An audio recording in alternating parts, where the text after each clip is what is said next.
आफादाव बाहागो लाफैनो हानाय मरिगाव जिल्लानि सिङाव थानाय गासैबो बियाबनिनो आरज हान्जा माइनाव हान्जा देउरि गोथारि आसारि रायजो राजा नोंथांमोन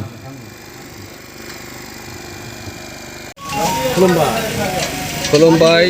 दुलाराय बाथौ गौथुमनि जानानै निउज पर्टेल नायगिरि बयनिसिमबो दिनै मरिगाव जिल्ला दुलाराय बाथौ गौथुमनि गोदानै दानाय बिबानगिरि बिथांमोननि समायखिरा लानाय हाबाफारियाव मिरु गौथुमनिफ्राय बाहागो लाफैदों। दिनै कुसतुलि बिया बाथौ थानसालियाव बे समायखिरा होनाय हाबाफारिया सोलिगासिनो दङ आरो बेजोंनो मिरु दौरि कानाइ बसुमतारीनि दैदेननायाव दिनै समायखिरा होनाय हाबाफारिया सोलिदों। दिनै मरिगाव जिल्ला दुलाराय बाथौ गौथुमखौ मोनसे मोजां फोसाबनाय फोगोबनाय आरो खौसेथि गोजोन थासारि लाबोनो हानायनि गोजान बिबानगिरि बिथांमोनखौ दिनै समायखिरा होनाय जादों आरो बेयाव दुलाराय बाथौ गौथुमनि सिङाव थानाय मरिगाव जिल्ला दुलाराय बाथौ गौथुम बिथांमोननि मावथि फारिया बिथांमोना दिनै जाबायदि ओंखारबोनानै खामानि मावदों आरो बेजोंनो लोगोसे दिनै गुबुन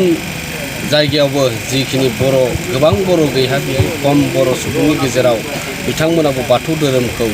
जिल्लानि गेजेरजों फोथांनानै लाखिदों। जोंनि बर' माहारिनि गेजेराव बाथौ धोरोमनि गेजेरजों बाथौ धोरोमनि आसार खान्थिजों बिथांमोना रायजो जादों आरो बेजोंनो लोगोसे मुलुगनां खालामनो थांनायाव मरिगाव जिल्लानि बाथौ सिबियारि बिथांमोनाबो नारा नाथा नाजागासिनो आरो गावनि आसार खान्थिखौ मालाबाबो खोमाना लायाखै आरो दिनैसिम फोथांनानै लाखिनो हादों आरो बेजोंनो लोगोसे दिनै दुलाराय बाथौ धोरोमखौ धोरोम हिसाबै लानायाव बिथांमोना आगानसे दिनैनि बिबानगिरि बिथांमोना दावखोबोनो हादों आरो दिनै बिथांमोना उनफिननानै थायाखै। दिनै आसार खान्थि हारिमु दिनै गाननाय जोमनाय गासैबो दिनै बिथांमोननि जिल्लायाव गोथां महर जानानै दङ आरो बिथांमोना अरायसम बेखौ आरो बिथांमोना जिखिनि मोनदों बिथांमोना जिखिनि मावनांगौ खामानि बाथौ धोरोमनि मावनांगौ खामानि बिथांमोना मावलांनो थाखाय दिनैनि समाव साखाफारा जादों आरो जिखिनि दिनै गोदानै बिबान मोननाय आफादगिरि सुखदेब ब्रह्म आरो नेहाथारि खगेन खाख्लारि बिथांमोननि गोग्गोम मावथि फारिया बिथांमोननि गोदानै बिबान मोननाय दुलाराय बाथौ गौथुमनिफ्राय गोसो गोरबोनिफ्राय साबायखर बावहरदों आरो जोङो मिरु गौथुमा नांनाय बायदि हेफाजाब मोनगोनखौ आसा फारिनानै बिथांमोननि